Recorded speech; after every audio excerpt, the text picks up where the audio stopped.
The desert night was cold, the kind that bit through old leather and bone. A lone cowboy rode beneath a sky full of stars, the moonlight glinting off his dusty hat brim. His name was Caleb Rourke, a man who carried silence like a second skin. He'd lost his parents to fever, his wife to childbirth, and his brother to a bullet.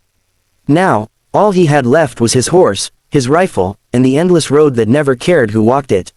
He was miles deep in Apache country that night, riding through canyons that whispered old stories of blood and pride. The only sound was the creak of his saddle and the soft thud of hooves on sand. Then, through the quiet, came a sound that froze him, a scream, sharp and terrified, cutting through the dark like lightning. It was followed by snarls, low and savage. Wolves. Caleb didn't think, he just turned his horse toward the sound and rode hard. His lantern swung wildly, casting strange shadows against the rocks. The cries grew weaker, the snarls louder. When he burst through the brush, he saw her, a young Apache woman, cornered against a fallen log. 3 wolves circled her, their eyes glowing, teeth bared. She held a broken spear, her arm bleeding, but her gaze fierce and unyielding. Caleb raised his rifle and fired.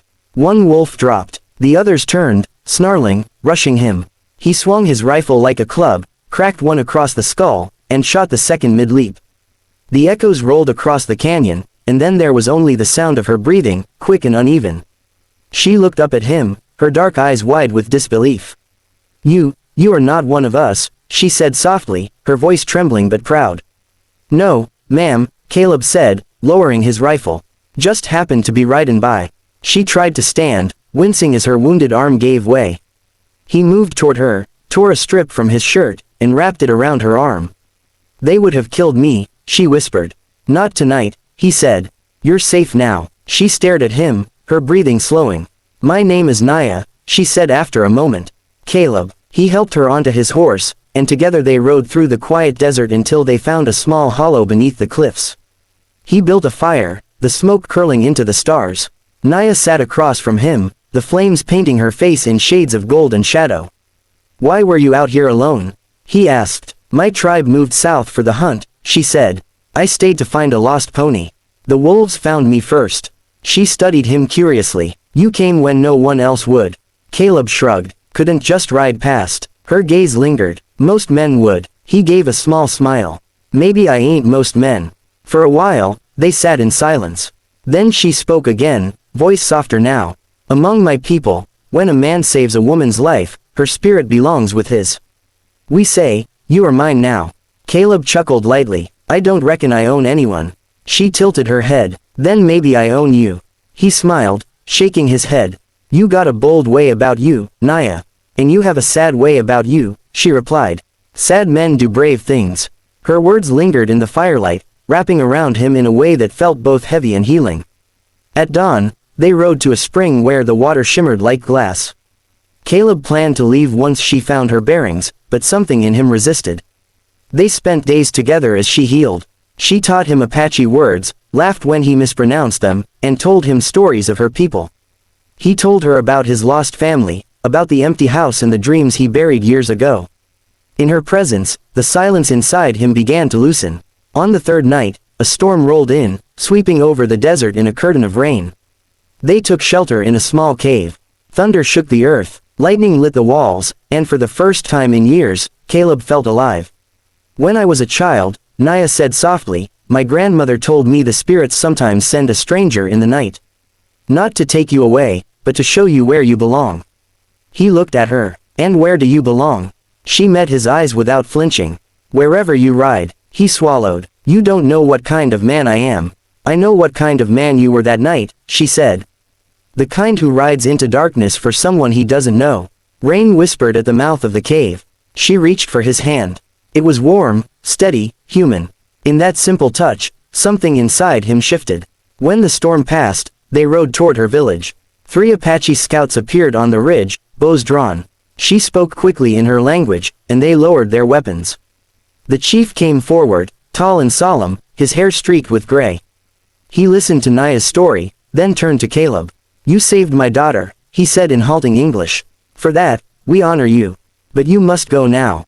This land does not welcome your kind." Caleb nodded. "I understand. Just wanted to see her home safe."